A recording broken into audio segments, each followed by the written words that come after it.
wants to do the right thing.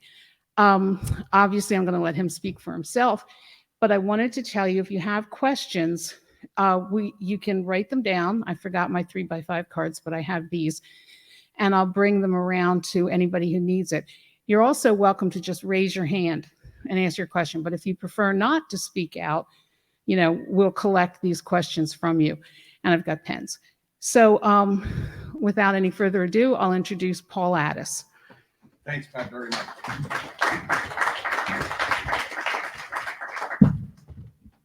So I don't think I'm going to use this mic because I have a pretty strong voice, and so I think I'll just speak. What I thought I would do is spend 5 or 6 minutes talking about my background, and then comment on the town, and then open it up to answer questions. There's a couple people here I will apologize to. First, they've heard this before, so I apologize if I'm being repetitive. But I grew up on Long Island, the son of a New York City school teacher and a nurse. My dad was a 5-year combat infantryman in World War II, went to school on the GI Bill. I grew up in a very lovely town called Levittown, which was the first Levittown of the same Levittown of Levittown, Pennsylvania. And everybody on my block, 80 or 90% of the people on my block were, like my dad, World War II veterans. Why do I comment on that? There were people of different faiths, very different backgrounds, and every kid on the block had sort of an aunt or uncle up and down the block. Everybody knew who the other kids were. The parents sort of watched out for the kids, and people were very different. My dad had political views which were wildly different than my neighbors, but everybody sort of respected each other. They had a shared experience. That's not exactly the way we live today, unfortunately, frankly. But that's how I grew up, and that's the way I see the world. So I went to college. I struggled a while to figure out what I was going to do. Was in graduate school, got a master's degree in public health, worked a couple of years to include a year in Fargo, North Dakota, a rather interesting place and pretty cold. Then went on to the University of Maryland and studied history and started working on a PhD. Well, I thought, I'll be a history professor. I was always hardworking and always paid my way, paid half of my college expenses, but I really didn't know how to figure out a career. Well, I met my wife, who's sitting here, and her mother said, and my wife is originally from Villanova. My mother-in-law said to me in 1978, how are you going to support a family? And it wasn't that she had any objection to being a history teacher or professor, but Jimmy Carter was president and inflation was 15, 17%, and universities were shrinking, not growing. There were no teaching jobs. Well, I didn't have a good answer, and I was an honest person, so I said, you're right, I got to figure something else out. I became a businessman and spent 35 years as a businessman. Entered business with very limited experience of the world of business or economics. So like most of us, I figured it out. I had to work at it. I had to work hard at it. And what I learned in business, and I started at the ground level and worked my way, and it wasn't a smooth course. It was a rather bumpy course along the way. But what I figured out was, who do I admire here? What do they do? Who don't I admire? What do they do? Gee, I made that mistake. What do I learn from that mistake? How do I do it better the next time? And so I worked at it, and I was successful at it and found that I was pretty good at it as time went on. And my view was, as I got into more senior positions, was challenge every idea. Don't accept sort of the norm. Somebody, we did it this way yesterday. We have to do it the same way. Well, it may be the right thing to do, but maybe it's the time to change and do it another way. But the point was challenge and ask questions. There is no one way. You got to challenge yourself, be imaginative, think, be entrepreneurial the way you think. And then the other thing I learned was there are good ideas that come from senior to me and a lot of good ideas that are junior to me. And so frankly, I always viewed that my success was hiring people that were smarter than I was and listening to people that were smarter than I was, and that would be good for me and good for the business, if you will.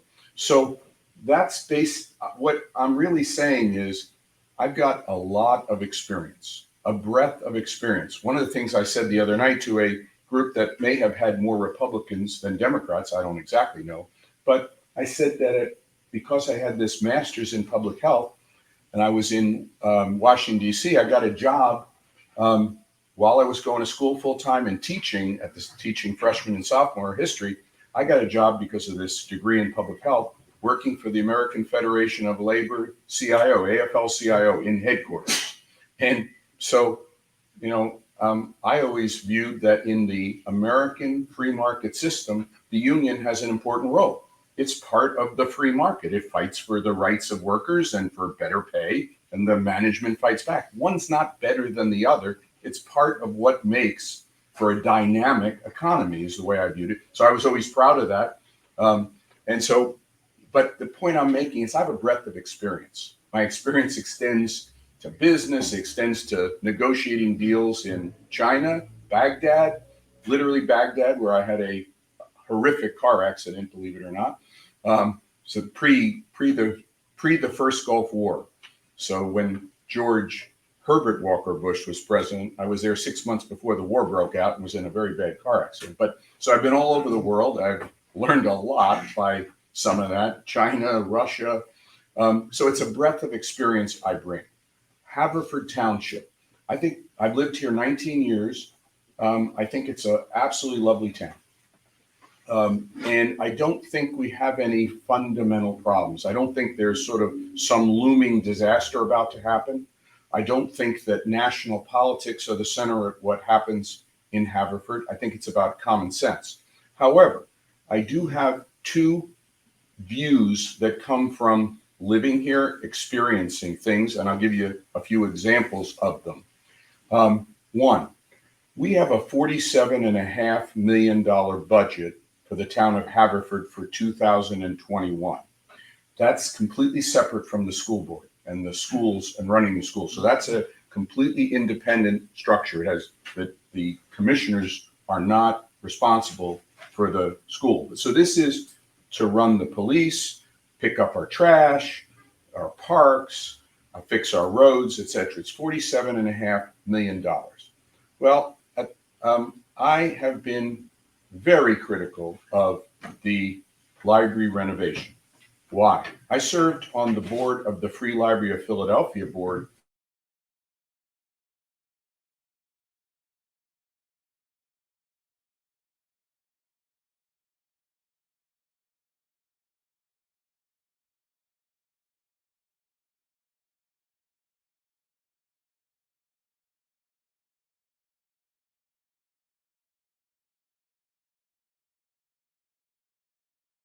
Gone on. The planning, thinking, doing has gone on for 15 years.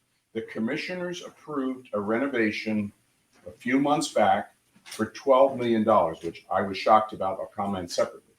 Last week, the zoning board, which runs independent of the commissioners, voted 3-2 against. They have not released what their reasoning was to turn down the library.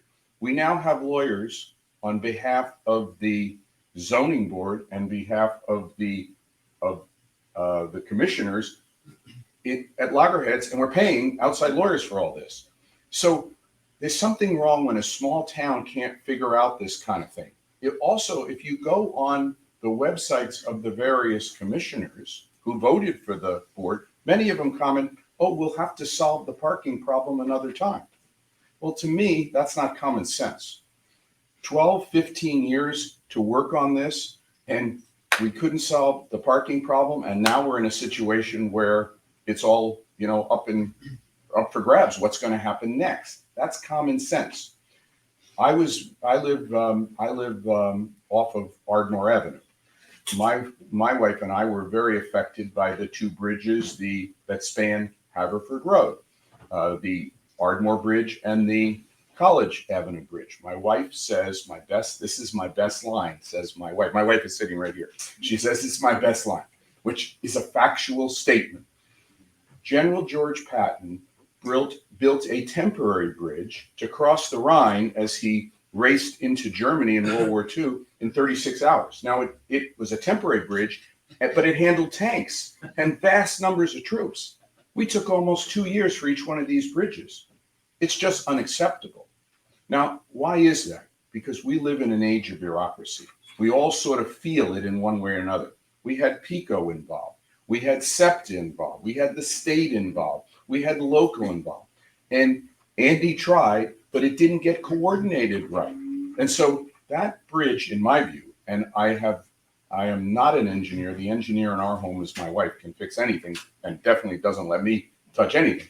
But I've managed thousands of engineers running an electric utility. The issue is that bridge, if you think about it, could have been built off-site in component parts. We could have organized with SEPTA and PICO, their piece. That should have been done in 3 or 4 or 5 months. I mean, I can't be specific, but clearly 2 years for something that spans 25, 30 yards is kind of crazy. But that says something about the world we live in, and there's a pattern. It's consistent with the problem with the library. 15 years as we think through what we're going to do, and then now we're back to the drawing board. Another one which worries me, at this little event I was at the other night speaking, there was a member of the library board, a very nice guy. So I was asking about all this, and I said, gee, 12 million sounds like a lot of money. Leave aside the parking, for what we're trying to achieve. He said, well, that's what the consultant told us. I said, what do you mean the consultant? He said, well, the town, we hired a consultant to give us, tell us what to build and what it would cost. Well, I have managed very big operations and with thousands of people. And when I arrived, candidly, I was brought into a regulated business at that time, the biggest electric utility in the United States. I was brought in because deregulation had begun. And they were sort of panicked. What the hell do we do now with this changing world? So I was brought in to help them sort of manage in that environment. But what I found was layer upon layer of management, layer upon layer of consultants. And everybody would say, well, it's that person, it's this person. Everybody and nobody was responsible. So when I hear that, well, the consultant said, I said, hey, we're responsible. The people of the town, their representatives are responsible, not some third party who, of course, wants to collect a check. We have a sort of another one, and we have a lot of consultants, it turns out now. We've had a consultant write a report about global warming. Now, I happen to believe global warming is an important issue. I believe it, and I managed, believe it or not, the largest coal fleet in North America, the largest power plants the world had ever seen till the Chinese built their plants. Company had American Electric Power, headquartered in Columbus, Ohio, ran from the Michigan border to Texas. And we produced CO2. Well, we understood there what the problem was and what my plan was, which was somewhat controversial, was if we're going to face it, let's face it head on. Some of these plants have to be shut down because they're inefficient, they're dirtier than others, they produce more CO2, but we should be spending significant amount of dollars on finding ways to capture CO2, to capture it so we can remain and use fossil fuels. So what's the alternative? Well, the alternative is what we're doing now this comes to Haverford in the United States. We talk about solar plants, wind plants. I don't know if people understand or are aware, I shouldn't say understand, are aware. Our energy prices, the fact that we're paying 30 or 40 cents more at the pump in the last month than we were a month ago, our prices are directly tied to what happens in Russia, China, the Middle East, Europe. They're all interconnected. The European price for natural gas is 4 times our price. We're somewhat fortunate because of the Marcellus Shale here in Pennsylvania. But they're importing every molecule they can from the U.S., which is a free market. So I don't think that's a bad thing. Well, we are. Why are we suddenly short or don't have enough? Because the country has decided we should build solar and wind plants, and we've discouraged the the search for more gas and more oil. So the oil company says, if they're going to put more regulations in place and they're going to do this and they're going to do that, it's not in my economic interest as a company to spend big money to pursue it. Well, it becomes incredibly dangerous because I've been telling people we can, in Pennsylvania, I don't want to digress, but in Pennsylvania, there's a competitive market. You can go out and choose an alternative supplier and get a fixed price. I've been telling people to do it because if it's cold this winter, the price could double in Pennsylvania for gas and electric. Gas and electric are tied. So we're back to Haverford. Well, apparently there's $1.6 million plan, not yet finalized, but with a consultant that has provided a plan to the town. The town says we want to be fully carbon neutral by 2035. And so there's a plan already to put solar panels on the town hall and other buildings across town. Well, I've seen no economic analysis because I'm not sure how many members of the town will be interested in paying that $47.5 million if it were to go up versus buying electricity off the grid. But it gets worse. The more gas, the more solar and wind plants we build, the more you have to build gas or something else because the sun doesn't always shine and the wind doesn't always blow. In Europe, they had a 20% reduction in wind the last year, and they're desperate. And so now they're trying to figure out what to do, and they've had blackouts because they've shut so many power stations down. Germany, which is an economic powerhouse, has chosen to shut all their nuclear plants down. We're shutting our nuclear plants down. Every year there's another one that's gone. So you can't run a grid without a diverse number of sources because you can't store electricity. What you do is you have alternative sources that can come online. And we're shrinking the sources we have to come online. So I would say if Haverford wants to spend $1.6 million, they ought to figure out is it economic? And by the way, it will not change the course of global warming. Two, they better make sure it's not going to destabilize the grid. So I think there's a lot of thinking which is not hard-headed. It's not that CO2 isn't an issue. It's how to do it intelligently, not to be glib and just say we're going to do this or we're going to do that. The last one I'd comment on is a big issue today. Our trash goes to Chester where it's burned in an incinerator. And we pay a little over $1 million. Now, that not for the garbage men that come to our homes, but we pay a little over $1 million a year collectively as a town to have that trash incinerated. There's a group of people, I think well-meaning, who have decided that that is inappropriate for two reasons. One, it's in Chester where there is a minority community and they think it's unfair to the minority community to have that there. And two, they think, it produces pollutants. Well, what nobody has commented on is that first of all, what's the alternative? The only alternatives I know are to bury trash in a landfill, which produces vast amounts of methane gas, which is even worse than carbon dioxide for global warming. Methane is much worse. Or two, to try to ship it elsewhere. Well, the Chinese, by the way, have told us they don't want our recycling anymore, which we used to send vast amounts of our paper and plastic to them. They said they don't want it anymore. So, it's not that we shouldn't be thoughtful about our trash or any of these issues, but you don't just say, let's do away with it until you find an alternative. If you will, that's cost effective, that makes sense. You think these things through. So there's a lot of what I would call fuzzy thinking going on. And what scares me is things can get away from us. I will never take a no tax pledge. Don't believe in it because I don't know what could happen 5 years or 10 years down the road. But I want to be prudent with our money. It's my money, your money. So we want to be careful. And so my view is be thoughtful about how we spend our money. I don't like hearing, we got this consultant. The consultant told me we're starting down the road of this or that. I want to be thoughtful and careful and prudent about these things. So I view this as an election about common sense. And there are a lot of people on the right and the left. And I do not excuse anybody on the right, and I don't excuse people on the left who have their voices become louder and louder. They're not that big in their numbers, but most of us shy away nowadays because everything is so civil in terms of discourse that so they say, well, I don't need that. And I understand it because I don't like it either.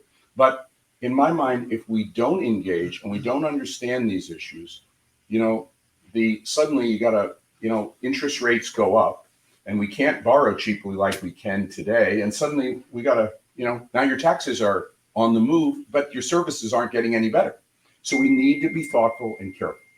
Having said that, I would love to answer every question. I'd rather lose, very bluntly, I'd rather lose than not be direct about what I think. It's not worth it to me. I stand on my integrity, and that matters more to me. And candidly, 42 years happily married, if I step out of line, I'll lose my wife. So she keeps me in line. So I really mean that when I say integrity matters, if you will, to me. So I want to be direct and honest and answer any and all questions. So I hope we get some questions. Yeah, and if anybody prefers not to raise their hand, I said I have people. Yes, sir.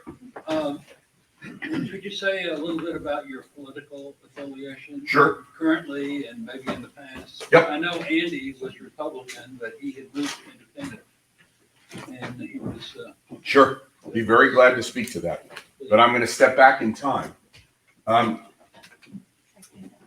I grew up in a house, believe it or not. My dad was a committed socialist for the first half of his life. He was a union man and had his head broken in strikes before he became a soldier in World War II. He loathed communism. It was to him the most evil thing on earth. And he said, well, look, this socialism stuff doesn't really work very well, so I must give it up. He loved the theory of it, but he was frightened about where it led, and he was a vigorous anti-communist. So I grew up in a household where discussion of ideas was a big deal. I commented on, but I was a kid and I wanted to talk about the Yankees, and not really about politics. But when I got this master's degree and I went to work for the AFL-CIO, which I said because they were looking for an environmental analyst, seemed reasonable to me, had a job there. But this is one of my favorite stories. I was not a senior person. I was 25 years old, give or take. And in the cafeteria one day in 1980, in conversation with some of my colleagues, I said, I'm going to vote for Ronald Reagan. Well, that got around, and I'm not critical of unions. I'm critical of individuals in unions, not the theory of unions. It went all the way upstairs, and I was called upstairs within 3 or 4 days because it sort of worked its way up. And they said, this guy is going to vote for Ronald Reagan. We're supporting the Democratic candidate. Of course, Ronald Reagan had been a union leader. He had run a union, but nobody seemed to think about that. But so I'm a Republican of the Ronald Reagan era. Freedom matters. Freedom of ideas, protect minority voices to speak, free trade, free markets, regulate those free markets because you don't want every businessman wants to be a monopolist. He'll make more money for a period if he can be number one and bigger. So you need regulation. I'm all for appropriate regulation. But free trade, I believe that we should compete in a global marketplace, and when China or anyone else trades unfairly, we ought to fight it. And I mean fight it hard, not sort of file some bureaucratic lawsuit. I don't mean war, but I mean once again, a bureaucracy takes over. They know that. They know it will take years to resolve these cases. So I'm saying be aggressive about how we handle that. But and a strong national defense. But to your question, sir, I am a was and am a firm opponent of President Trump. In 2016, I wrote a letter, and the Inquirer, the Philadelphia Inquirer, rarely ever publishes letters that I send them, but they did this one, summer 2016, signed Paul Addis, lifetime Republican, suggesting that Republicans of good conscience, should do everything they could to oppose Mr. Trump getting the nomination, because it would not end well. Now, I didn't predict any of these things that would happen, but a president, in my view, is to be a leader. He's someone you'd like in your home with your kids. Donald Trump does not meet that standard for me. If that, and that's been unacceptable from some of my Republican friends. Haven't liked my view, but I said I'd be honest, and so I'm a Republican of a different era, if you will. But common sense. But that's where I am. You asked me. I'm sorry. There's one thing I want to say. So, number of people have commented to me, well, why haven't you left the Republican Party if you feel so strongly about Mr. Trump, etc. And my comment is, it's very simple. This country has operated very, very well with two parties, and those parties fight and they debate, and they've, over a 200-year history, they've compromised. We have never been done very well when our party system fails. The parties have evolved and changed their names, but we've always had two parties. I do not see an alternative today that I can join. So my view is, I want to reform my party. I want to fix what's wrong with it and be very open to my Republican colleagues, what I see wrong with it, and fix it. So that's where I stand on that, if you will. And I hope that answers your little more long-winded than I should have been, but I apologize. So that's where I stand on that. Thank you very much. Yes, sir. Despite Donald Trump's personality, I thought he accomplished quite a bit, especially looking at what Joe Biden is doing to our country today. How do you feel about Joe Biden and Donald Trump? Well, I'll answer both of it. A lot of people say that Mr. Trump's cut in taxes was a very positive thing. So let's forget his last year in office with COVID, because that's a whole different world. But I'm all for cutting taxes, but you got to manage your expenses. You can't just say, let's cut taxes and we won't worry about deficits. Our deficits pre-COVID grew wildly under Mr. Trump. We now have $28 trillion in debt. I didn't vote for Mr. Biden. I didn't vote. I hated that I didn't vote now in 2 cycles. I didn't vote for president. I do not think Mr. Biden's approach is at all what he suggested, which was that he was going to find the middle and compromise. So there's virtually nothing other than he speaks in a civil manner that I would agree with today with Mr. Biden.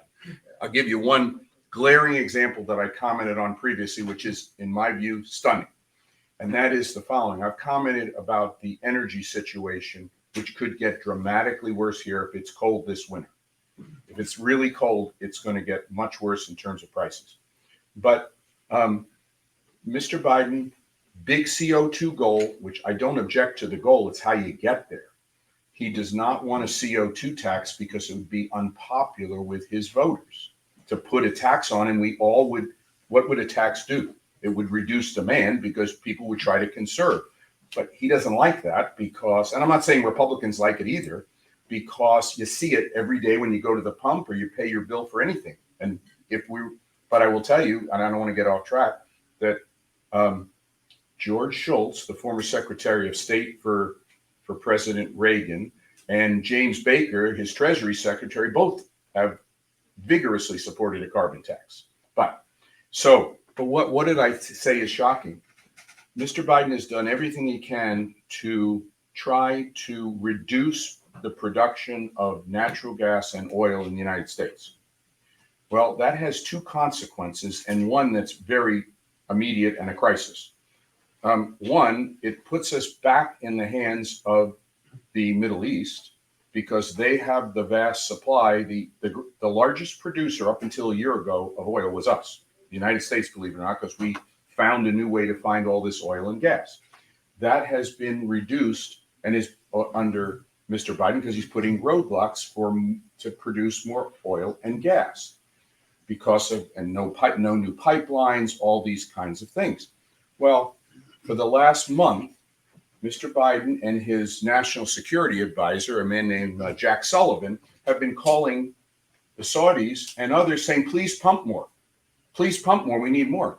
Well, why wouldn't you ask the U.S. producers to pump? They literally have been calling in the Middle East, asking them to pump more because they know what that means in the short term if our gas price hits $4 and $4.50. And when you see your electric bill, which is driven by gas, your electric is driven by natural gas.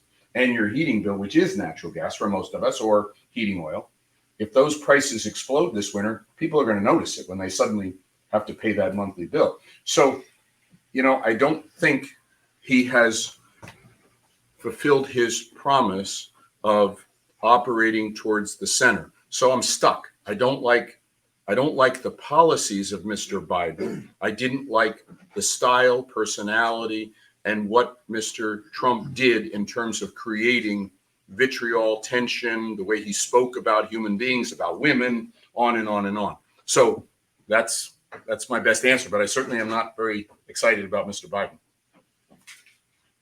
Haverford question? Haverford question. Good. Okay. I was going to get you. Okay.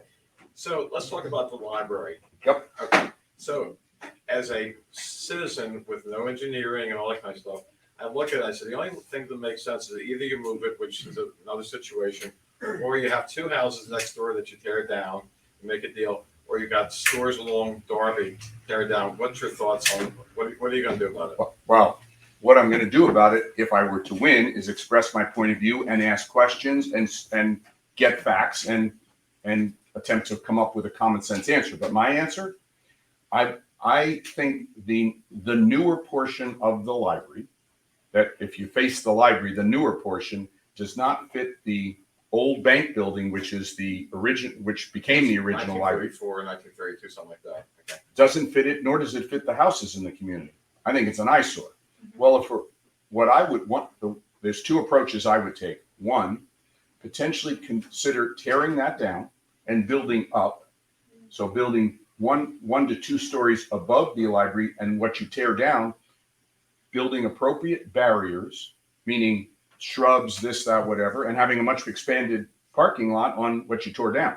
Alternative, we have a dance studio over there, and we got a lot of empty buildings. Why couldn't we have gone that way? Now, that doesn't solve the parking problem, so maybe you go down towards the dance studio and you tear down the building, or you buy the houses. I mean, Yeah. But these things were avoided, frankly. It wasn't that they weren't discussed, but nobody wanted to dig in because it gets messy, and everybody isn't going to be happy, and so it sort of rolled along. And to me, it's stunning that we would have approved $12 million without solving the parking problem. So my view is you build up, you move towards the dance studio, the point you make. I suppose you can look for other buildings. I give you one other comment, which relates to this, and this is the experience question. When I arrived at this big utility in Columbus, Ohio, candidly, I had never managed 5,000 people before. My first experience, I had managed 200, so 5,000 was a few more. Well, of that 5,000, 700 or 800 were engineers. This was the biggest utility in the United States, if you will. More transmission lines, more power plants, et cetera, et cetera. Well, what do engineers want to do, especially at regulated business? They want to build. They want to build. Well, some power plants were selling at 50 cents on the dollar. Well, let's build a new one. I said, wait a minute.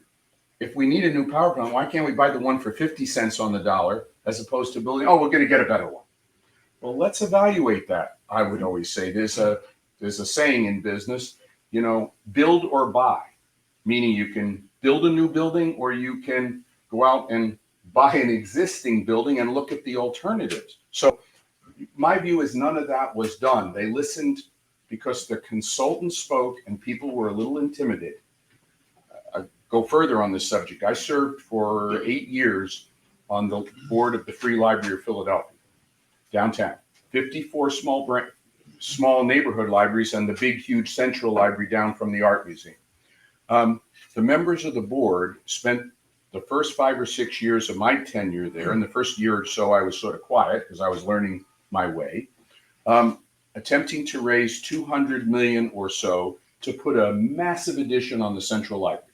They wanted a massive addition, and they had a world famous architect whose name I still remember because it was so interesting, Moshe Safdie. And he had built the Seattle library. And of course, Seattle has Bill Gates and Microsoft and everybody to throw money in. Well, we don't have Mr. Bill Gates sitting next door. So they wanted one because they wanted to compete and look, like big shots too. Well, my comment was, hey, there's three things going on here. People are using Kindles. They're using they're reading online. They're doing this, that. Do we need as much space to store books? Question one. Question two. Do we realize the illiteracy problem in Philadelphia? Why are we not spending money on trying to help adult illiterates with some of that vast sum of money? And three, the 54 branches have buckets in the center of half their rooms because they're so antiquated. There is no what we call operations and maintenance budget. Philadelphia is so strapped that there was no money for repairs. So these buildings were falling down and are falling down. I mean, you'll see an article about it every month in the Inquirer. So my argument was, we're looking at this the wrong way. And so it's sort of a similar, but the consultant says, this will be great if we do this, and it will attract people to the city. It will be this, monument, and frankly, a monument to the board members. But my view was very, very different. And candidly, I resigned over it after 8 years on the board because I just couldn't agree. And I spent a lot of time trying to influence people and explain and argue with them. And, in some ways I lost. I mean, to be blunt about it, I just couldn't persuade people to think differently about it. But this is different, but there is some similarities. We should question, challenge, and think what makes sense. I know I think, on pretty good ground on this. 15 years we spent on a small local town trying to figure out what to do about our library. I mean, it's unconscionable in my view. This should have been figured out in a year, and we should have got it done within a year of planning it. So, yes, sir. I may have missed this. What are the main priorities with Haverford Township right now? Well, I think there are a couple from. So what I hear from people in door knocking is there are what I'm going to characterize as routine complaints. They're not routine to the person who is dealing with them, but they're what every town would face anywhere. I've got water that's flowing in from a storm drain that hasn't been declogged. Well, that's not exactly a crisis of monumental proportions, but it is to the person who lives there. So it's the bread and butter, everyday stuff needs to be focused on.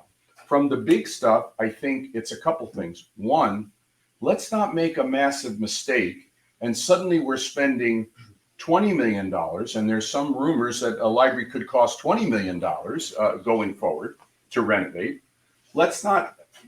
I want to renovate the library. I want to fix it and improve it, but let's spend our money wisely.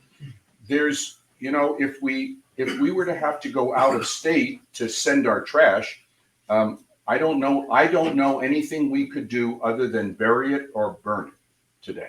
Now, we can conserve and that will reduce it some, but we're still going to have trash cans down at the street several times a week. So the idea that we would end our contract with the nearby incinerator sort of scares me. So it's make good common sense decisions. I've commented, I don't want to get off track, but to people, one of the things that's fascinating about this complaint about the incinerator, the standards that it has to abide by are set by the state. So, and they are within the limits that the state sets. Well, it would not be unreasonable if people are troubled by it to bang on the state and say, we want to toughen the standards. Now, that might cost us a little more money. I don't want to say, but the point is, that's not really within our purview because we have to find a place to take our trash. So, and without another alternative, I wouldn't be ending our contract with the existing incinerator because I think the only alternative would be to take it to another incinerator further away, which means more cost. So I think it's common sense decision making, and that $47.5 million, we're starting to reach the stage. We're not exactly a little town anymore. When you're little, when you have a $3 million, $5 million, $7 million budget, well, when you spend another $100,000, you sort of immediately see it. It's not a question of it's sort of a question of percentages. It feels 100,000 is a much bigger number in a $5 million budget than 100,000 in a $47 million budget. But things start getting lost. And my view is that, I have it right here, where we spend all this money. And you can get numb looking at the $47.5 million, what we spend it on. I don't mean that it's bad things, but, well, how do I know that community development, $5,169,000 in 21, how do I know that that's the right number? Well, somebody's got to dig in. And in my view, the commissioners, pressed by the town, should dig in and say, what are we getting for that 5 million? Not to say it's bad. It may be a perfect number. Maybe it's low. Information technology, $574,000. What was that? What money well spent? As a businessman, that was part of my job. I didn't especially love playing with budgets and, dealing with people every week, bringing another group, how to justify how we're spending this money. It's part of the job. And so when you get up to those approaching 50 million, $1 million here, $1 million there can get lost. Well, $1 million suddenly means, it means more taxes. I said I would never take a no tax pledge, but I want to be prudent in the way we spend our money and get good value for it. So I think don't get carried away on some of these big things without asking the tough questions. Let's not spend 1.6 million on a solar plant until we look at what are we getting for that $1.6 million? What is our alternative? Somebody commented to me the other night, and I just make one other comment because energy happens to be an area of my expertise, but said, gee, isn't nuclear a source of electricity that produces no CO2? The gentleman was 100% right. We are shutting nuclear plants down. We're not building them, at all. The township is on, theoretically on all nuclear power. Well, that's a silly answer. I mean, sorry, not your point. Yeah. That's silliness that the town says that. I've read that too. Okay. I mean, That's why I said it's theoretically. going to be produced one way or another. They don't know where their megawatts come from. It goes into a grid and it swirls around, and it is not identifiable. It doesn't work that way. That's not the way a grid works. They can state that, but it really isn't factually correct. That's not the way electric grids work. So, yes, Kay? So one of the issues that I have, I've been in Haverford Township for almost, See you guys. for about 20 years, and we've had relatively high taxes. We had moved from Radnor. Sometimes I regret that. We moved from Radnor, and I'd like to know what we're going to do to keep and now our taxes were higher versus relative homes in Radnor Township and Lower Merion and TE. My taxes just went up substantially. Again, what are we going to do as a township, or what are your thoughts to do as a township to stop that and in fact perhaps bring it down? Okay, Because well, I think it is driving. Yeah. Our people are not going to want to come to Haverford Township because the taxes are higher than our neighboring communities. Our schools aren't as good. So I think that's a big problem. okay, well, I'm not sure I cannot speak to a couple of your points specifically that the schools are not as good. I'm not sure I know They're that. not ranked as high. Let's say they're not ranked. Yeah, but I don't want to get off track, but I would argue that that's the job of every parent to pierce those sort of rankings to know what's good and not good. Obviously, if you're the 100th school versus the first, you're probably, but when they're in these sort of numbers we're looking at, I'm not so convinced that's right. But let's deal with your bigger point, the taxes in general. I've commented, you got to look at every line item, how you're spending your money. It's good old fashioned. A friend of mine commented to me recently, he's thinking about sending his child to private school. And he suddenly said, well, I started to, it's expensive. I started to have to look at, where am I spending my money? I got to dig in closer. What can I cut? What can I cut, etc. Well, that's what you got to do. It's the same exercise in the town. So that's number one. I think there's two other things. One, control your costs, but that doesn't mean that we shouldn't spend money if it's wisely spent. So I don't want to sort of say, well, I know we can cut, but spend money wisely. The second thing is, can we attract business to come to Haverford. Okay, well, none of us want a belching, environmentally unsound plant, in our, next to our house. I mean, we all understand that. We would all agree about that. But how do we attract not just restaurants and small stores, which is fine, but how do we get some bigger businesses to come? Well, that's to make the town attractive. So, and figure out, are there areas that could be attractive to business? So, my wife grew up with the family that owned the gum factory, the bubble gum factory, which is now our YMCA. We had a business there. Now, candidly, it was of a different era, so I don't know what they did or didn't know about the pollution they left behind, which was a EPA site. So I don't want to defend them or anything else. But we have had businesses in this town. So I don't see why we couldn't figure out where they could go and attract them. So that's a way to incrementally raise. And the third area I'll comment on, which some people stay away from, but I'm pretty direct. We have some very large nonprofit institutions in this town. Haverford College takes up a huge amount of the landmass of this town. There are many communities that have what they call payment in kind, that they're not obligated to pay taxes, but they go negotiate with them, and they realize that it's in their self-interest to look cooperative, or it's the right thing to do. So it seems to me that's not unreasonable to consider. So I'm talking about controlling cost. How do you raise revenue? The only other thing I'd comment on, Kay, is the taxes didn't go up last year. But the fact that your residential taxes, which that's Delaware County's the reanalysis of Oh, that. you're incorrect. Okay, well, then Sewer I'll, tax went up, county tax went up. well, county tax is I'm out. just saying, across the board, we Okay. did three, I'm not escrow, so I get all three bills. Two come in the spring, other ones was, if you want the 2% discount, you pay before August 31st. Right. That's school tax, which Okay. does not involve you, but the sewer tax does involve. That's you. fair. That's a Yeah, fair but, statement. Yeah, So, it did to go be up. accurate, it did Okay, go up. fair enough. But At the end of the day, Haverford Township, for whatever reason, has higher taxes than our neighbors. So I love your answers. I think that's great, but at the end of the day, we need So, to be able to. the best answer I can give you is you got to manage your budget, and you got to dig in and make sure that money is being spent wisely, and you got to go line by line. And it's a little more than line by line. When I refer to that story of the consultant, you can't say that somebody gave me, they give you a paragraph why the money is well spent. You got to dig in. You got to learn more, and that's not easy. And it can be boring, but that's what you got to do. And you got to get your other commissioners, 9 commissioners, to agree we got to do it.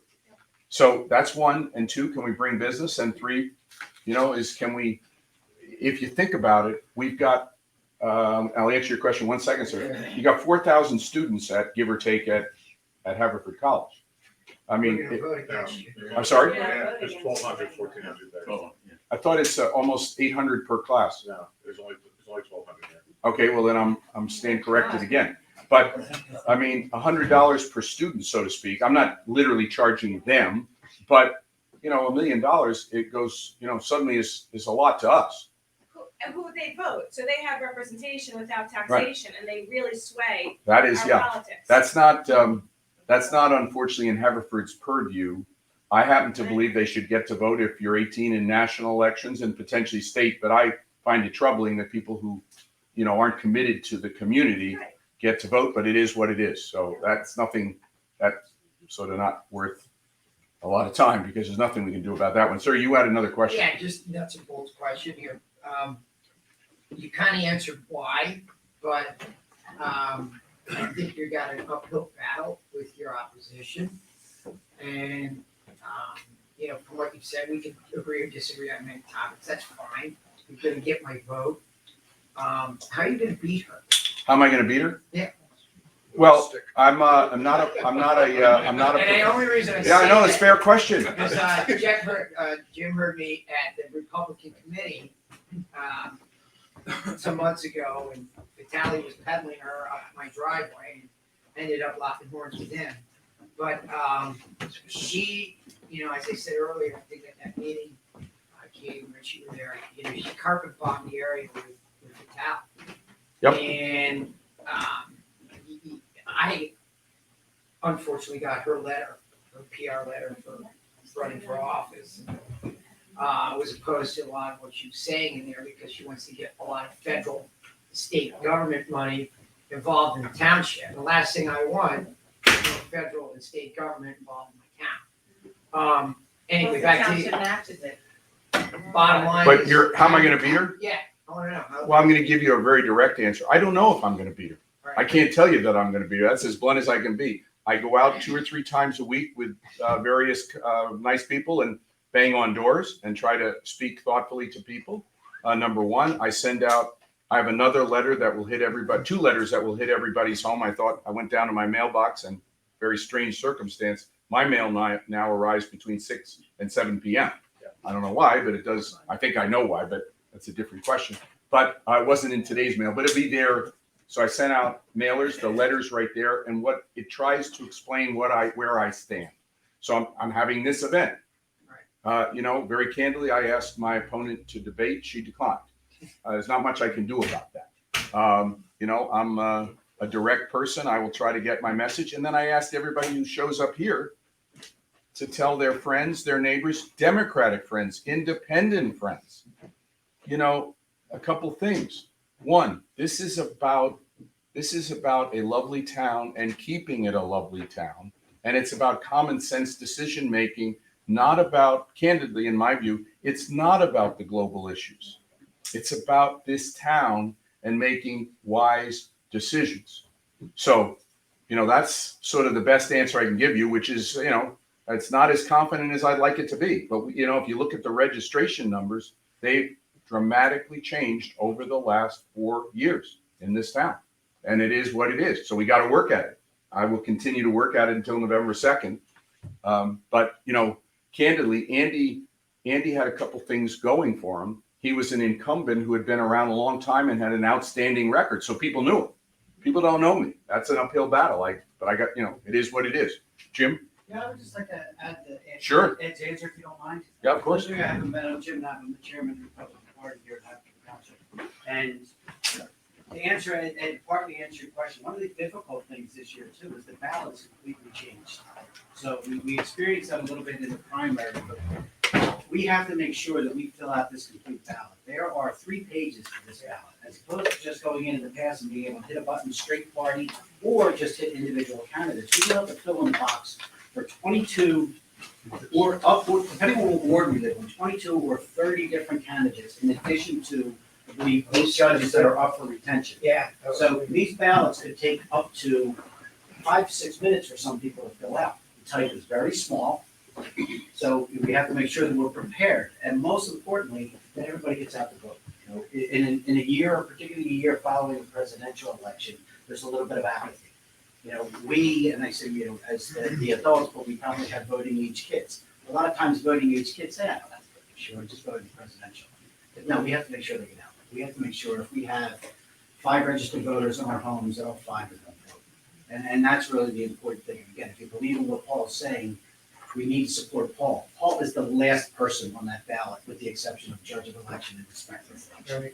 So we have to make sure that they don't skip that they don't, you know, vote for the judges at the state level, vote for the county level, and they forget to turn over the page and say, I'm tired of filling this out. They have to get that. So- And that last page of retention, it does not list affiliation party with the Correct. retention. Correct. So you don't know whether they're Democrat or Yeah. Republican. Because I helped my son out. He was asking me, because he again at college absentee. And that it's arduous. It's It an is. arduous ballot. And to answer the question, the Republican Party has taken the position that we are supporting retention of all of the judges, and to the best of my knowledge, the Democratic Party is not taking a position one way or the other. So, you know, that's from the public literature, but that's, I just. wanted Sir, to- did you have another question? But wait, can I Your just- wife did too, I think. Before you go along, just to add on to Jim's, we could use a ton of help at the polls. We could use help at the polls, we could use help before the polls. We are gonna run strike lists, so if you can volunteer, we have a sign up sheet up here. Paul's a great candidate. I mean, we've been walking, we've been emailing, we have been doing a ton of stuff to try. tell your neighbors, tell your friends. My friend who was sitting here before, and then she's an independent. I think she's got his vote. Her husband. I have a Democrat friend that I'm trying to talk to. Talk to everybody, regardless of party. Also centrist. He's common sense. But we need help at the polls. We need help before the polls. So it's not just what you said. It's also helping that day, the week before, and even maybe the week after, depending upon canvassing and all that. But we could totally use help. Please sign up, and Okay, can we it's time to get, get re-engaged. okay, can we get the young Republicans to help at the polls? Yeah, we're gonna try. Talked about Yeah, that we're last gonna try. meeting. Yeah. Thanks. Yes, ma'am. Hi, thank you for your presentation, Paul. I've lived in Haverford for 14 years. I've never been involved in local politics, so I had a question about the details of your current race. Some of the recent discussion has given me enlightenment about that. But do you have any further words for us about, are there any polls that state what your odds might be? And also, I had a question about the number of commissioners there are, how many are Republicans versus Democrats? I'm gonna rely on Jim, but there are 9 commissioners. It's 5-4, correct, Jim? Yeah. Now, I mean, the town historically was Republican, but it has changed. As to polls, I don't have an answer to that, and Jim's a greater authority, and I'll ask Jim to comment. Jim, you ought to comment on what the register voter rolls look like, Democrat, Republican, Independent, what they are. Let's keep it to the fifth ward. I mean, actually, the township 20 years ago was probably 3-2 Republican. The town now is probably 50% Republican, 39%, I'm sorry, 50% Democrat, 39% Republican, and probably 11 to 12% independent right now. The fifth ward is significantly different. Now, Haverford College skews those numbers a little bit. The students historically don't come out in the odd year elections. They're more about the presidential and even the gubernatorial, where there's a congressional race also. The most recent one we can go to was Andy's race of 2 years ago, where Haverford College was a polling location, and the numbers weren't really that great. The other side of Haverford Avenue is a completely different world than the side we're on right now as far as registration. So the 5-3 and the 5-1 precinct are strongly Democrat. 5-2 and 5-4, the polling locations that vote at Coopertown, lean a little bit more Republican. So again, from a how does Paul get across the finish line? It's maximizing the votes that we have for the people. And, again, some of these people that are swing voters. Hey, Jim, despite all that, and you mentioned that Andy has some advantages, but he won 70% of the vote in the last election. So that many, and looking at the results, he got probably most of the Republicans. He got a lot of the independents, particularly in 5-2 and 5-4. And interestingly, even in 5-3, if you look at the amount of registered Democrats, he got more votes. He had to get some of those registered Democrats votes that showed up. So, including some college kids, if you look at the numbers. So, it's harder, but if you make the impression, and if the impression, people see the results that Andy delivered. And if Paul can deliver those same results, this next election, the one after this one is going to be a landslide. So, but what we got to figure out is how to make this one a win. Yeah, and he needs advocates. He can't do it Yeah. himself. Sir, being very blunt, people came to me and asked me would I consider running at the end of August, and I said yes, the 1st or 6th or 7th of September. So my opponent has, there's nothing wrong with that. She's been at it for months, so she's, that's the way it goes. But so it's an uphill climb, but I will continue to try to be thoughtful and forceful. But there's I'm going to answer your question. There's one other point I would make, and I've been guilty of this too. I historically have gone to town meetings on a periodic basis when there was an issue that interested me. And what I observed is there's not that many people, the same people show up. There's not that many people, we've got a lot of people who live here. So I would encourage, people need to be engaged because, win or lose, if people are dissatisfied, and they find out what's going on. For example, this issue when I have not met with the members of the library board. I was stunned when I talked to this gentleman who's a nice guy. And he tells me, well, the consultant told me. So therefore, that's what we went with. Well, that scared the hell out of me, that the consultant says, so now we're going to just do it.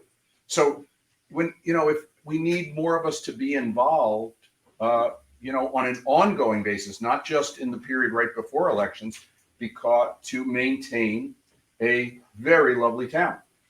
So, I encourage people to be engaged. Yes, sir. Like you, I ran a very large business and was responsible for budgets and spending. When I listen to you talk about the need to examine budgets in the township, I'm currently new here, so I'm not sure exactly how it works. But I assume there's a town manager, a subject that deals with all the departments, and they go through their budgets and everything comes up. And are you saying that the commissioners are not, that exist today, are not examining the budgets and are not aware of what to spend? I'm not exactly saying that, but I don't think the level of due diligence to dig in is done. And my own business experience says the same thing. People think they've examined it, but they're sort of looking at a summary. I mean, they don't really necessarily know the department they're looking at, the police, the fire, the this. So they Probably are, but I would think they would hold the town manager Well- responsible for being able to explain every Well- line on that budget. Well, they should. I don't think it's done in the thorough way it should be done to make sure we make wise decisions. I mean, another thing that somebody commented to me on today, we're going to have a number of senior people leaving via retirement soon. Well, we're going to have to replace some senior people over time. I mean, it's the norm of all businesses, all towns. We need to make wise decisions in those replacements, that we hire for those important jobs so that they are as diligent as we want them to be.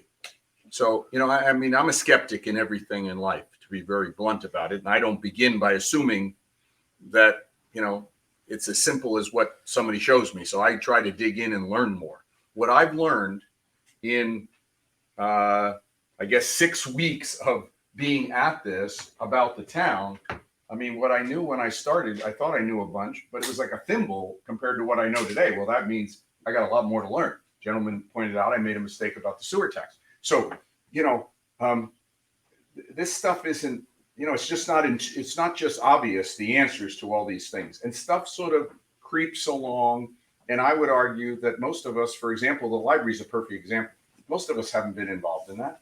I'm not critical because I'm one of them, but it's, as I've learned more, I get more troubled by, what has transpired over 15 years and not been resolved.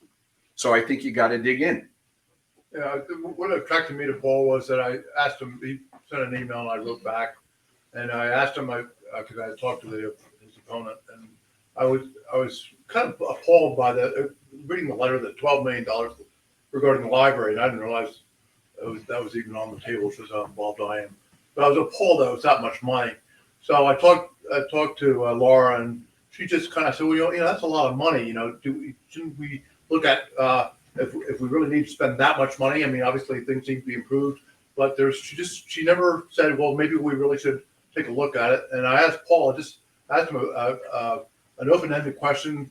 What do you think about the $12 million for the library? And he says, well, I think it's kind of extravagant. I think we need to take a look at it. And I just want government, whether it's at the federal level or local level, to just stop rubber stamping stuff and saying, look, maybe we could do it for $6 million, or maybe we could even do it for $3 million. But there's just, somebody presents a price tag to it and they say, okay, well, let's sign off on it. And it's annoying to me. And that's what I liked about Paul, is he's really able to get down and. Well, that's nice of you to say. I will comment that, I belong to a club, and, with a lot of smart people, and they decided on a major renovation of 2 phases. They had a great party to celebrate the first phase of spending $6 out of $12 million. And a week later, they sent the members a email telling them that there'd been a 40% cost overrun. And they, we have all these people on the committee. So I don't begin with the assumption because we have a structure in place, it guarantees you the right answer. Now, that doesn't mean I'm going to get it right either. I would, be very careful to say, but at least I know I'm going to dig in. Yeah. You got to dig in and get your hands dirty, asking questions and being, a skeptic about things. Can I just say one more thing? I think the uphill battle really is that people aren't looking for at at the finances so much. They're looking at what is the crystal ball out there that's going to make me feel good. And so it's right now it's global warming or it's this or that. And some people on the federal level say, well, we're not worried about the numbers. We just want to get what we want to get. So I think that's an uphill battle for people who are more fiscally conservative about things. I have one more question. Yes, sir. I know this is not part of your Purview. what you're here to talk about, but maybe the chairman of the Republican committee can deal with it. Being fairly new, I'm not that familiar with the school system, other than I know the taxes are outrageous, the school taxes in Haverford Township. How can we get involved and change that? Because school boards tend to be, they tend to operate on their own. They have no supervision to speak of. Whatever they want to spend, they spend, and we have no recourse other than saying we're not going to pass the budget. But if you do, they then say, well, then we need this contingent budget, which eliminates sports and music and all the things that we want our kids to have. So, Yeah. Can anybody help me with that? Well, you said, you answered your question in a way. How can you get involved? And number one is being involved, get involved. 4 years ago. I even have trouble finding out who's running on the school board and when the elections Yeah, are. and Any of that stuff. this has never been, the school board has never been in the realm of the Republican Party or the Democratic Party. We always kind of had a hands-off approach to it. Even through all the years when the Republicans had a majority, the school board candidates and the members were kind of determined by an independent group called CQE, which is Citizens for Quality Education. So when somebody left the board, they found their replacement and it worked. It was never political. They always had a nice mixture of Republicans and Democrats. They never really got into political issues. When the Democratic Party in Haverford Township gained a registration edge in 2017, they then made a concerted effort to turn over the board, and the board's been 9-0 Democratic since. People have started to pay attention, or now there's a meeting right down the street, a block away, and the school board meetings are now very popular. They're very populated with people that are questioning them, and they're not really concerned about, they're not used to being challenged. So we're seeing some effects of it right away, and the school board races are gaining a lot of momentum in this town this year. Now, what the results are going to be, I don't know. As far as the tax with the school board, look, I'd love to throw them under the bus, but they've had an awful lot of construction over the last couple of years, building of new buildings. We have the new Manoa School, we have the new relatively new Chestnut Law School, brand new Linwood School, because for years and years, older boards didn't acknowledge and weren't proactive enough and didn't plan, so these buildings all fell into disrepair at the same time. So they kind of do a lot. So again, while I'd love to criticize them, they're doing things that actually had to be done. Hey, Jim.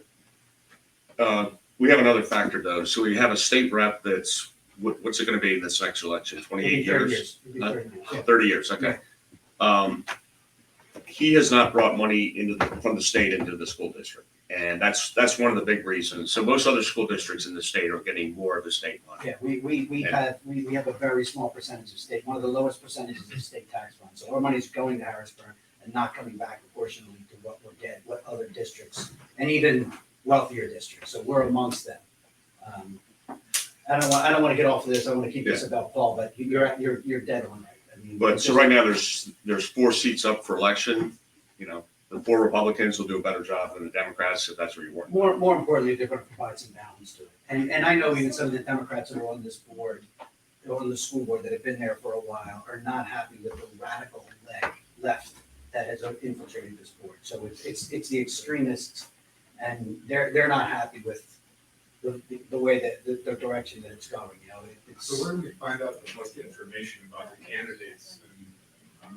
Because I don't really see it in public. They're out there. I checked on the school board. Check out the website. hdgop.com website. We have links under the campaign tabs, which will take you to their website. You can find out about the 4 of them. One of the 4 candidates, Erica Johnson, is a 5th ward resident, lives on Bandy Lane. Sure, she'd be happy to talk to you. but the other candidates certainly were as well. Are the Republican candidates clearly delineated on the ballot? You will be able to find them by Yeah. an Yeah, orange now, line? again, the ballots, the way the ballots, they're stacked. They used to be side by side. So now you're going to see the 4 Democrat candidates on the school board and the 4 Republicans. They will have DEM or REP in parentheses next to their name. Yes. And we'll have sample ballots. So if you're interested in the Republican sample ballots, we will have them in all of our polls to provide as a voting guide. Thank you. Sorry. Did you have a question? You had your hand raised. Yeah, Paul. Yes, sir. I appreciate all you've been saying. Are you retired? Are you working at this full time or? No, I retired from sort of working for companies in 2010. I've spent the last 10 years working for myself. So I manage a range of investments, but I mean, and I think where your question is, how much time do I have to devote to this? I would assume is the thrust of your question. You know, I have a reasonable amount of time. I will say the following, and I will say this bluntly. I have never seen anyone as engaged as Andy. Andy Lewis, you know, was extraordinary in his engagement. So, you know, as this gentleman here who has walked with me, he said, okay, well, look, everybody can't be Willie Mays. I guess we're all of a similar age, so everybody knows who Willie Mays was. You know, you can't be the greatest center fielder. So, you know, I'm not going to be as good at Andy at engagement, because just no one is as good as Andy was at engagement. I will do my best to communicate. One of the things to the question, one of the thrusts of the discussion that I'm going to try to do if I win is I'm going to try to solicit views from the community, Democrat, Republican, Independent, not on a daily, I mean, obviously people can call me or write to me, but I'm going to try to get out a communication and ask people, you know, 3 or 4 every quarter, 3 or 4 times a year, what, you know, here's some hot button issues or here's issues, but is there other issues? I mean, and what do you think? You know, and try to have town halls like this to try to solicit views, because I do believe most of us are less engaged than we should be, you know, and I'm going to try to encourage engagement. But so, you know, I will do my best, but as I say, and there's no one who could compete with Andy to be as responsive as he was. So, anything else? Yes, ma'am. My question is probably not as powerful as some of the other ones I've heard. But I'm kind of curious on your stand. What is your history? Like, have you ever served on committees like that, or maybe township based, like either any of the committees in Yeah. Haverford Okay. So Township? my specific engagement in Haverford is one significant period. On Pat, you'll help me with the exact time frame, but on or about 2003, is that when the Haverford Reserve issue emerged? So in 2002, 3, 4, when the Haverford Hospital was transferred to the town, suddenly huge dollar signs, you know, went off. The casino lights went off everywhere. And I read an article in the Philadelphia, I had moved here a year or so before. I read an article in the Inquirer about, you know, rumors of corruption. I thought, how could this happen in this nice little town? I was a little naive. Well, I called my ward commissioner, 5th Ward commissioner. Little did I know he lived 3 doors down from me. We lived to, you know, adjacent to each other for 18 years. But so I called Andy and he said, well, come to a meeting. And so I started attending meetings with Pat, Andy, and some others, and was very involved with that for a year, 18 months. And Andy and that group got it cleaned up, you know, so that, you know, and candidly, one of the people that was one of the abusers was a Republican ward leader. Well, you know, Andy nor any of the rest of us thought, well, you know, we're going to give him a pass. I mean, you know, corruption is corruption, and, you know, taking your friends and this and that. So that was my most significant. I have talked to Andy regularly about issues, if you will, but no, I've not been involved on committees. Where I have been involved from a community standpoint, and is in 2 things. I served for 8 years on the board of the Philadelphia Free Library, and when I resigned, in a very public letter to every other member, and I'd given it 2 years to fight my, quote, good fight, I was the chairperson of the endowment. So we had a 30 some odd $1 million endowment, which sounds like a lot, but it's pocket change compared to what a New York City or a Chicago or Seattle or a big city has. But the committee had to manage that. And I was the chairperson of that committee. And the other thing I've done, my wife and I have tutored adult illiterates in Philadelphia for 18 years on a regular basis. So that's my community involvement. But I have one other form of community. I have 4 children who are all adults, and I work for them. So I work for them on almost a daily basis. Hauling. My other question Yeah. has to do with the comprehensive plan. Yeah.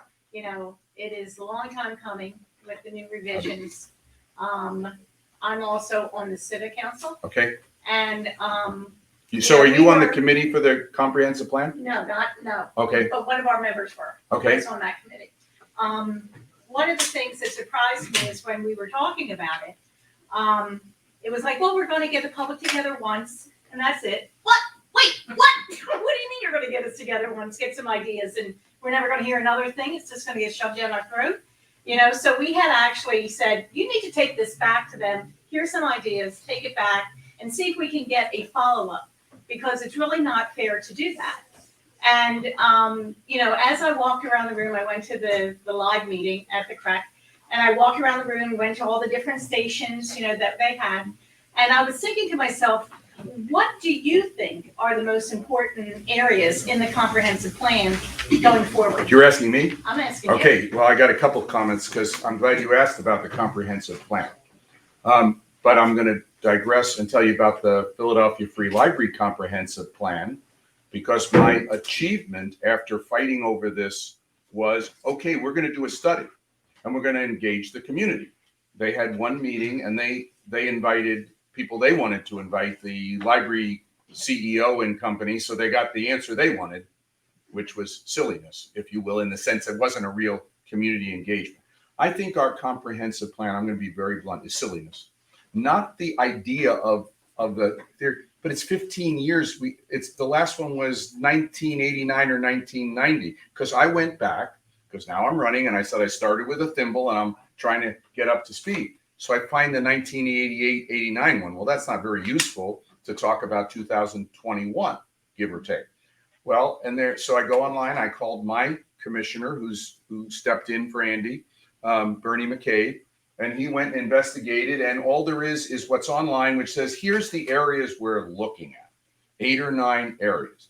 My view is that the theory of it is fine, but it has to be an ongoing document that has a real life, not something that you produce once and then it goes in the drawer and people say, oh, I got to deal with this, I got to deal with that. It has to be something that we live with every day, so to speak. We amend, we change. So what are the priority areas? And I have a list here that, because I looked at the thing. But the first thing I think is on the list in my mind is that we have everybody's complaining about traffic.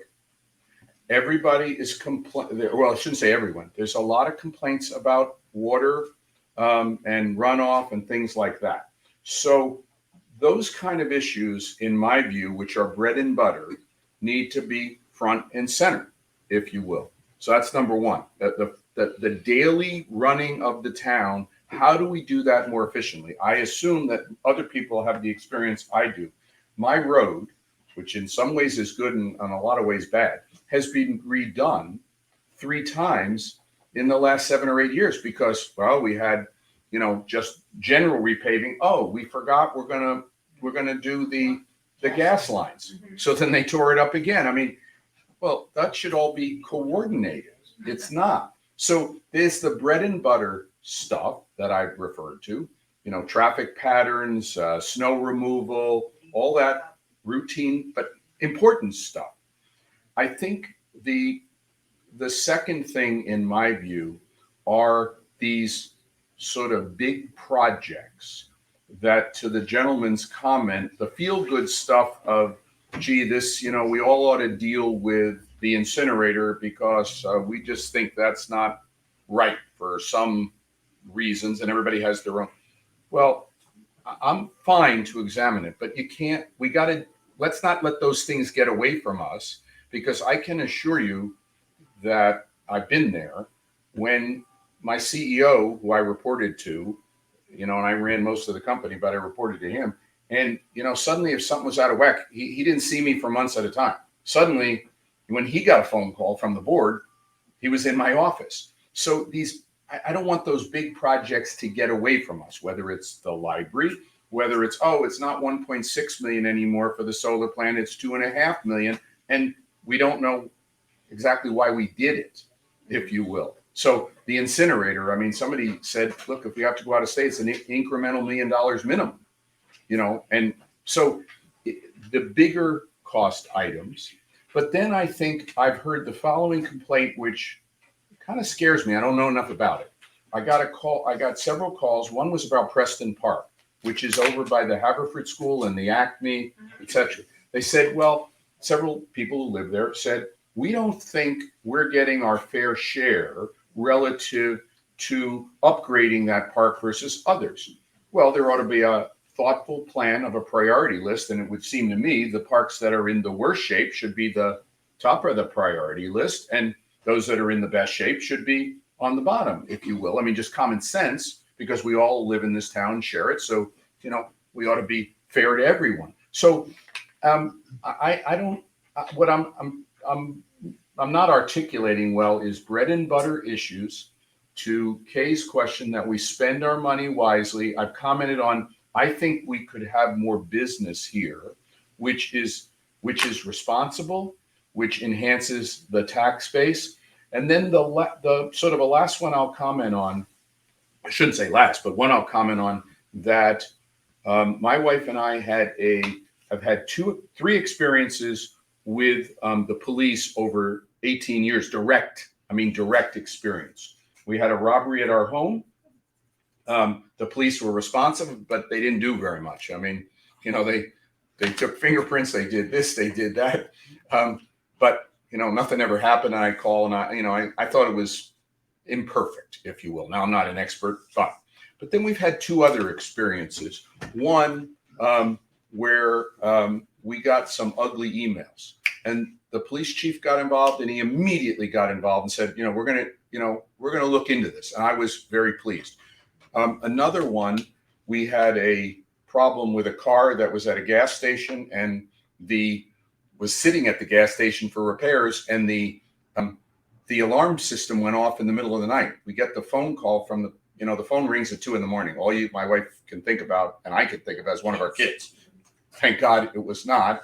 It's the police. Do you have an extra spare key? That's not the story, but the story is a little different. We went down there, and the spare key the battery was dead. So we're with this police officer. This thing was horrific, going off the alarm. That guy was so nice. He stayed with us for 2.5 hours till we resolved it. My view is that our police do a great job. I have a very, does that mean I don't know every policeman? Of course not. Do I believe every policeman is perfect? Of course not. But I believe we're fundamentally, we have a solid police force in this town, and we need to keep it that way. And, we've had 2 murders not in the town specifically, but on the edge of the town over the last 3 years, one on Ardmore Avenue and one on Haverford Road. We need to engage with the police. And in the world we live in today, where there's so much tension, my view, and it's in this letter right here, in my view, what that requires is the commissioners and the community to meet regularly with the police. And, there may be criticisms, there may be improvements, there may be just listening, but we need to engage, because, we just live in this period where everybody has, it's a gotcha age. Everybody wants to get somebody else. And so my view is we need to engage. But so I hope I'm not off track. I really believe it's bread and butter issues that are most important, if you will. The library I've referenced, intelligent about this incinerator, maintaining, the quality of life. Andy, for example, was, to his credit. And by the way, I hope everybody knows that on Sunday, there is the renaming of the park for Andy, which is so deserved relative to all he did to bring that about. 12 o'clock 12 o'clock on Sunday is a dedication. But, Andy was a force to plant trees in this town. All small things, but positive. I really don't believe, other than the ones I've referenced, that we have fundamental major problems, but you gotta, attention to detail keeps it that way. But I would have a shorter, comprehensive plan, but one that the commissioners have with them every meeting and people know about. So it becomes a working document, not one that goes on the shelf and 15 years later you produce another one. Everybody forgot what was in the one before. I gotta get close to 9 o'clock. Okay. One more thing. Okay. Real quick about the library. Yeah. I watched on the cable channel, I watched some of the meetings, and it seems to me that one of the problems was height. Is there some height? Building, is there some restriction that the board was dealing with? There are restrictions. There are height restrictions. And do you think that might cause the? As I say, I don't know I don't think that can be this. I don't think that was the specific reason for zoning, because, obviously this thing was years in the making, so I doubt it, but I don't know specifically. Okay. Well, look, I appreciate everybody hanging in there and coming out, and I hope people are informed, and I would encourage you to talk to your neighbors, and call me if you like. I believe in openness and telling people what I think. Thank you very much. Gentlemen, let's close the